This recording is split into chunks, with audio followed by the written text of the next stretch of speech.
Bonjour à tous et bienvenue dans la matinale, votre rendez-vous hebdo qui vous parle de l'actu de l'audio et des instruments de musique, et ce tous les vendredis matins. Voilà, je suis de retour dans mon petit studio, dans mon petit chez moi, après ce super boost 2021 qui fut assez sympa. D'ailleurs, merci pour vos commentaires dans les vidéos. Apparemment, ça vous a plu. Bah, écoutez, moi aussi, ça m'a plu. Arnaud aussi, ça lui a beaucoup plu. Donc voilà, on est de retour cette semaine avec des news. Alors cette fois-ci, pas de synthé. Ah bah oui, il en faut un petit peu pour tout le monde, hein, vous comprenez. Donc cette semaine, on va parler guitare évidemment, avec des nouvelles Fender qui sont assez cool. On va parler d'un nouveau plugin aussi chez Waves Factory. On va parler de Carl Martin, le constructeur de pédales. Vous voyez, non, vraiment pour les guitaristes aujourd'hui, bah, il faut se rattraper un petit peu. Et puis on terminera avec Toontrack qui sort une contrebasse virtuelle pour Easy Bass tout simplement. Mais on va voir tout ça. Vous avez vu aussi, j'ai un nouveau micro, je vous en parle tout de suite après le jingle.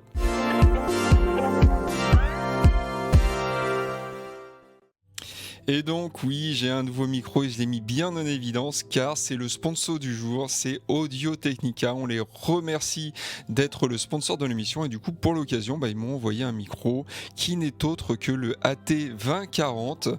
Alors le AT2040, qu'est-ce que c'est ? C'est un micro dynamique hyper cardioïde, donc très directif. Vous voyez, si je parle à côté comme ça, normalement, vous m'entendez pas trop, voilà, donc je l'ai mis bien en avant, hein. D'habitude, j'utilise un Shure SM7, mais là, du coup, j'ai changé.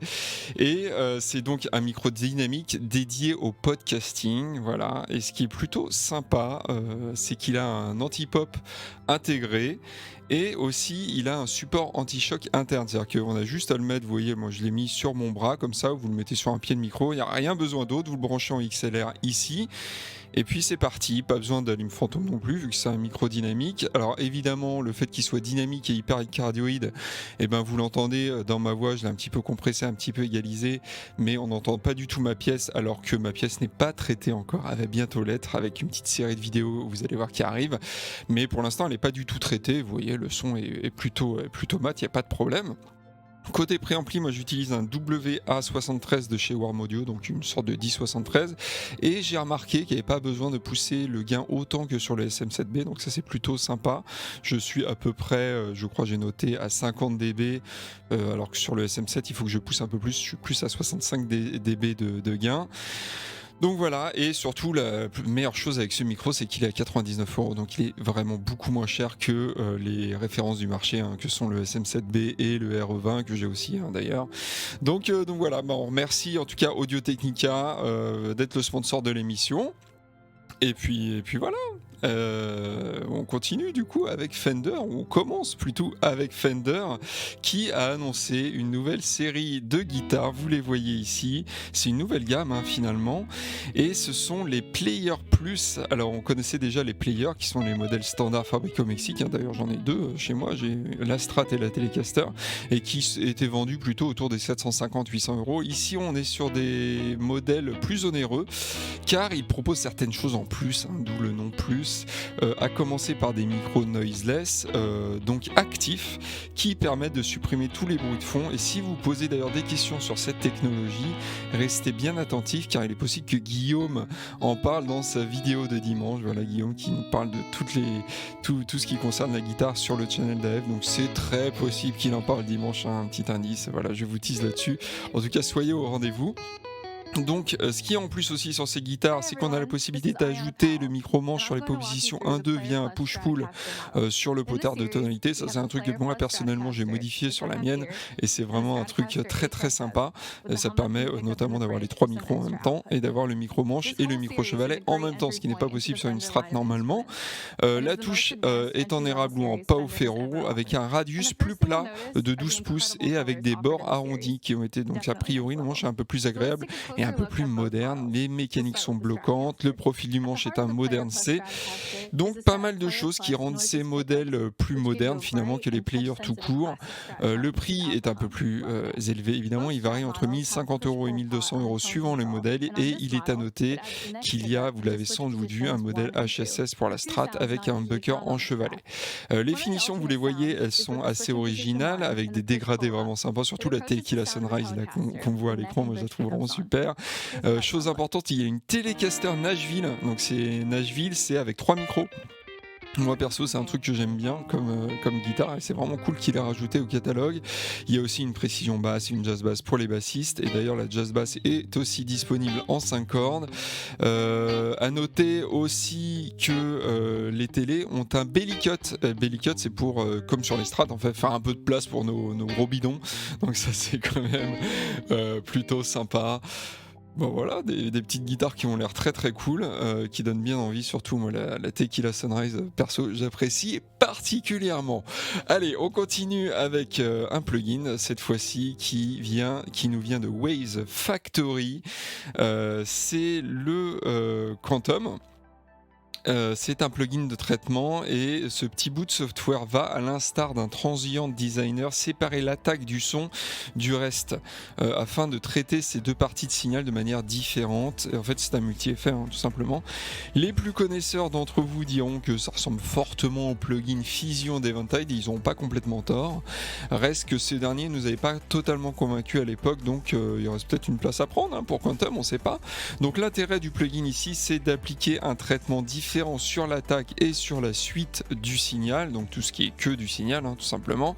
Et Quantum propose pour cela une palanquée d'effets. Il y a des modulations, un compresseur, une reverb à convolution, une reverb algorithmique, un délai, un égaliseur, un effet lofi, une saturation, j'en passe et des meilleurs. Et parmi les choses intéressantes donc, qu'on peut réaliser avec ce plugin, par exemple, on peut faire plein de choses super cool, mettre une égalisation différente sur l'attaque et sur le reste du son, un pitch shifter sur la partie sustain pour préserver l'attaque, donc comme ça on garde l'attaque et on pitch shift que la partie qui a besoin. Pareil pour la saturation, hein, uniquement sur la partie sustain afin de garder une bonne dynamique du signal. On peut mettre un délai que sur la queue du son, voilà, vous le voyez, les possibilités sont infinies et promettent des choses assez créatives mais aussi des choses plutôt utilitaires, donc c'est pas que du créa, clairement. Alors le prix il est de 99 avant de repasser à 149 €. Donc voilà, si c'est des choses qui peuvent vous intéresser, n'hésitez pas d'aller sur le site. J'ai une petite poussière qui me tombe sur le nez là. Sur le site de Waves Factory. En plus, c'est un éditeur que moi j'apprécie particulièrement, qui fait des plugins assez originaux qu'on voit pas forcément ailleurs et aussi des banques contacts assez originales aussi. Donc n'hésitez pas à aller faire un petit tour sur le site de cet éditeur si vous connaissez pas et peut-être que vous tomberez sur des choses qui vous intéressent du coup. Allez, on continue, on revient à la guitare, je vous l'avais dit, c'est une matinale plutôt guitare, histoire de rattraper un petit peu les choses. Et on va parler des Canadiens de Carl Martin. Donc Carl Martin qui vient d'annoncer la sortie d'une nouvelle pédale de wah-wah automatique, une Ottawa donc qui s'appelle Ottawa. Voilà, vous l'avez le jeu de mots là, hein, c'est les petits comiques chez Carl Martin. Donc c'est l'Ottawa d'ailleurs, apparemment c'est le Capitole canadien dans lequel d'après Carl Martin, des politiciens font wah-wah-wah toute la journée. Voilà, c'est une manière de dire blablabla, hein, j'imagine, en canadien. Donc c'était un petit peu la blague de cette pédale. Donc qu'est-ce que c'est ? C'est un filtre d'enveloppe optique qui en gros fait le son d'une pédale wah, hein, mais de manière automatique, pas besoin de faire wah-wah avec son pied. La pédale détecte les attaques et déclenche le filtre automatiquement. C'est pas quelque chose de nouveau, hein, ça existe depuis quelques temps. C'est vraiment un effet classique d'ailleurs qu'on retrouve dans le rock psychédélique des années 60 et dans le disco des années 70. Le disco ou la disco d'ailleurs, dites-moi dans les commentaires si vous dites le disco ou la disco. Je vais dire le disco. Allez hop, je sais pas, mais bon, je vais dire ça comme ça. Il y a 3 presets avec des filtres passe-bas situés plus ou moins haut dans le spike, donc ça va changer vraiment le son de l'effet. On peut régler la largeur du filtre et l'attaque et donc la vitesse de déclenchement de l'effet. C'est évidemment un effet complètement analogique. Et tenez, je vais vous laisser un petit peu de son.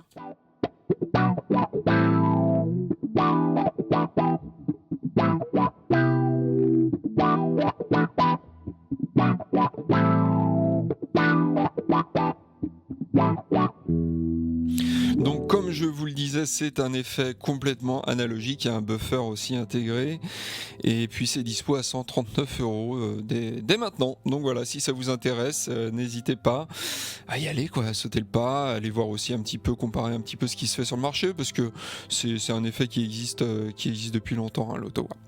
Donc voilà, allez, on termine cette matinale avec Toontrack. Alors Toontrack, eux, ils ont sorti une nouvelle banque de sons pour leur basse virtuelle EasyBass. Bass, dont le test est d'ailleurs disponible sur AF, je vous le rappelle. Et donc point de jazz bass ou de précision ici comme d'habitude, mais une contrebasse. Et ça c'est vraiment un instrument très particulier dont le son est facilement reconnaissable, hein, reconnaissable entre mille. Donc vous voyez la contrebasse à l'écran, c'est vraiment un super instrument. Et puis il faut être honnête, ça prend quand même moins de place sur un disque dur que de l'avoir chez soi, hein. Je connais des gens qui en ont une à la maison, et ben ça prend énormément de place, ça fait beaucoup de bruit en appartement d'ailleurs.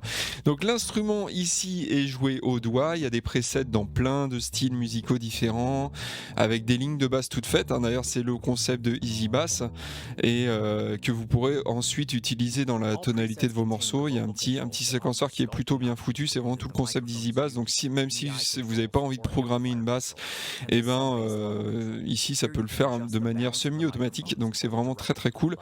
Donc il est joué au doigt, ça je l'ai dit. Le son a été capturé avec 5 micros différents et un capteur piezo, et pour éviter d'avoir trop d'ambiance, elle a été enregistrée dans une petite pièce, alors traitée évidemment, hein, vous vous en doutez bien, et on nous promet un son organique pour jouer du jazz, du folk et faire plein de choses, et faire des reprises des forbans aussi. C'est bon, ils en parlent pas, hein, mais on le sait, la contrebasse c'est vraiment l'instrument des forbans, les connaisseurs connaissent, hein, évidemment. Donc, donc voilà pour cette contrebasse spéciale forban. Les forbans virtuels, c'est la vie. Donc au niveau du prix, c'est 75€, mais attention, hein, c'est une extension, donc il faut Easy Bass qui lui coûte 155€, donc n'allez pas acheter cette expansion si vous n'avez pas Easy Bass évidemment. Et voilà, la matinale se termine donc, mais j'ai une très bonne nouvelle pour vous, car grâce à notre sponsoring du jour Audio-Technica qui m'a gentiment envoyé cette AT2040, et ben on vous le fait gagner tout simplement ce micro. Donc qui sait, vous allez peut-être vous lancer dans le podcasting, on sait pas.